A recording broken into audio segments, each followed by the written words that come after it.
still tributes are continuing to pour in as the world comes to terms with the tragic passing of Liam Payne, who died aged just 31 years old. Liam's bandmates have all posted emotional farewells to Liam on social media, with Louis Tomlinson summing up his feelings perfectly. He said, "Yesterday I lost a brother." His passing has once again shone a light on the darker side of superstardom, particularly at a young age. And Mylene, you've been there, you've walked in those shoes, you know. And I saw that Sharon Osbourne said today, addressing Liam, we let you down as an industry. Do you think the industry needs to step up? Were you let down? Oh, I mean, that's such a huge question. I was in a band in my early 20s, and the experience of it was absolutely incredible when it was incredible. Right. But when it was low, it's so difficult to comprehend because we're almost unforgiving of anyone that's struggling in these circumstances, because you think, well, you've got fame, you've got money, you can go to any party you like. I saw you on a private jet yesterday. Why is your life so hard when I'm trying to make ends meet? So we're quite unforgiving of it. But they're like Icarus. They fly too close to the sun. There's a literal line of so much pop roadkill because of the experiences they go through. So if we see somebody taking drugs, there's very few scenarios where you would allow that, or occupations where people could get away with that. But it's almost encouraged because it plays into that rock and roll lifestyle. So what did you expect? What pressures did you feel then as a young person when you were embarking? I mean, the scrutiny for a start. You know, my daughter's 17, and if I look at one of my band members, Susie, she was 18.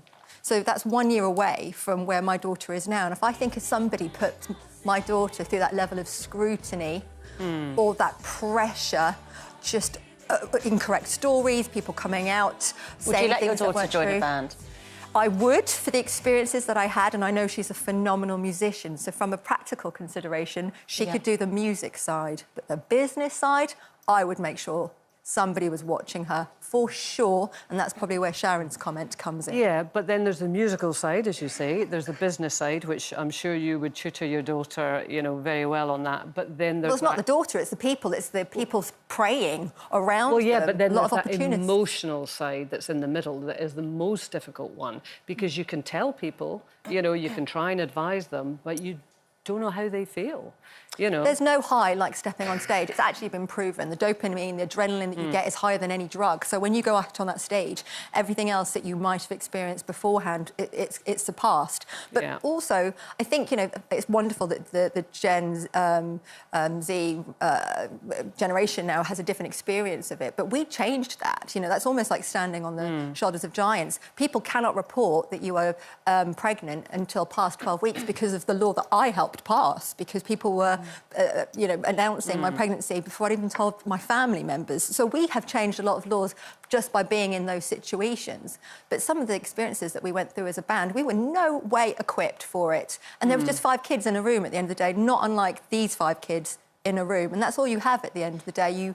You're together in the Prev, you're on tour together, you're on stage together, and then it gets to 11:30 at night, and all your friends are either at uni or they've got jobs. So then, by default, you're back together again. And we had tour managers clearing out our mini bars and clearing out our food because they were trying to control how much we were eating because they thought we were just too fat. By, you know, it was.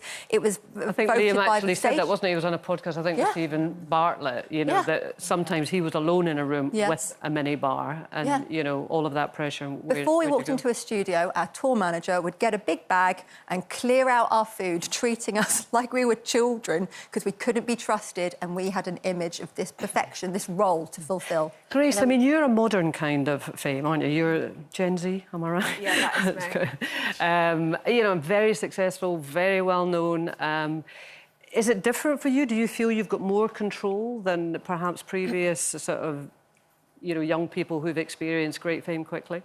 I mean, obviously the news is really sad, and I wouldn't say I'm anywhere near the level of most of these people. What I will say is it's really difficult when you do have a team around you or people around you that I don't think have your best interests at heart, because it can really take you on a different direction with sort of how, like, a lot of people want to mould you into certain things, and it's hard to keep up with what they want you to be. So I think that takes a toll mentally. And we're also part of a culture now where on the internet it's so easy to make someone a butt of a joke who's a celebrity, and it's so easy for everyone to get involved in that.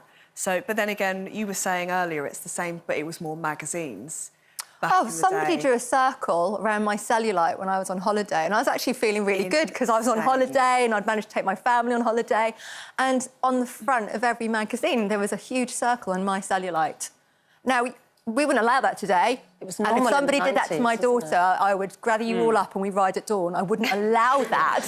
Yeah. But people were allowed to do that, and regularly so. And that was just one circle. I had many circles drawn around many parts of my body. We don't have that anymore, but that's how it has changed. But this is the generation we are talking about. Look at this. It's not a big pile-on. It's not moaning.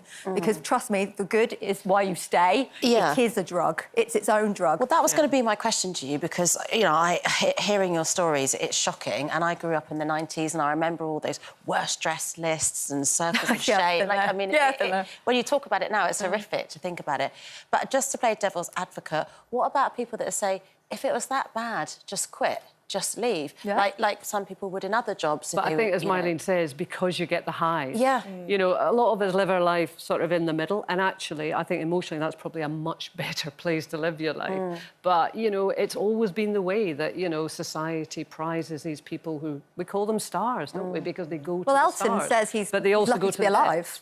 Elton says he's lucky to be alive because he was pushing it to the absolute max. You know, there's something called a gifting room. Right. That when I first got into the band, they let you into this room. It's like Ali Baba's cave. They give you a suitcase and you just go around and pick whatever you like. And I saw some really big A-listers, like Hollywood A-listers, who could have bought the room.